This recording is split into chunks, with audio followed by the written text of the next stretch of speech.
Hello കുട്ടി faith മെമ്മറീസിന്റെ പുതിയൊരു അധ്യായത്തിലേക്ക് എല്ലാവർക്കും സ്വാഗതം.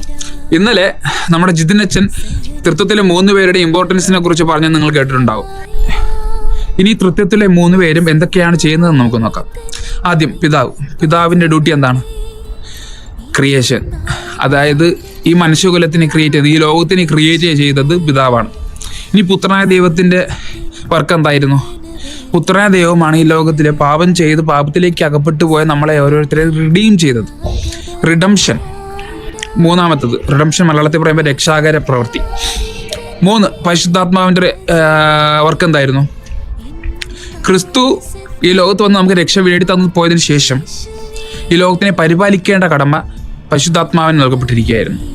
അപ്പോൾ ആദ്യം മുതലേ പിതാവ് ക്രിയേറ്റ് ചെയ്യുകയും പാപത്തിൽ അകപ്പെട്ടു പോയ നമ്മളെ ക്രിസ്തു റിഡീം ചെയ്യുകയും പരിശുദ്ധാത്മാവ് പരിപാലിക്കുകയും ചെയ്യുന്നു. തൃത്വത്തിലെ 3 പേരുടെയും റോൾസ് ഇതൊക്കെയാണ്. അപ്പോൾ ഈ ചെറിയൊരു ഇൻഫർമേഷൻ കുട്ടി സ്റ്റോറീസിന് ഉപകാരപ്രദമാകുമെന്ന് കരുതുന്നു. കുട്ടികളെ ഈ ഒരു കുട്ടി സ്റ്റോറീസ് കാണാനായിട്ട് മാതാപിതാക്കൾ കുറച്ചും കൂടെ എൻകറേജ് ചെയ്യുക. കാരണം വളരെ പെട്ടെന്ന് മനസ്സിലാക്കാൻ സാധിക്കുന്ന തരത്തിലുള്ള ഒരു ടോപ്പിക് അല്ല തൃത്വം എന്ന് പറയുന്നത്. പക്ഷേ ഇതുപോലത്തെ കൊച്ചു ചെറിയ എക്സാമ്പിൾസിലൂടെ അത് മനസ്സിലാക്കാനായിട്ട് നമ്മുടെ മക്കൾക്ക് സാധിക്കുകയാണെങ്കിൽ അത് അത്രയും നല്ലതാണ്. സോ കീപ് എൻകറേജിങ് അവർ ലിറ്റിൽ ചിൽഡ്രൻ. Bye bye.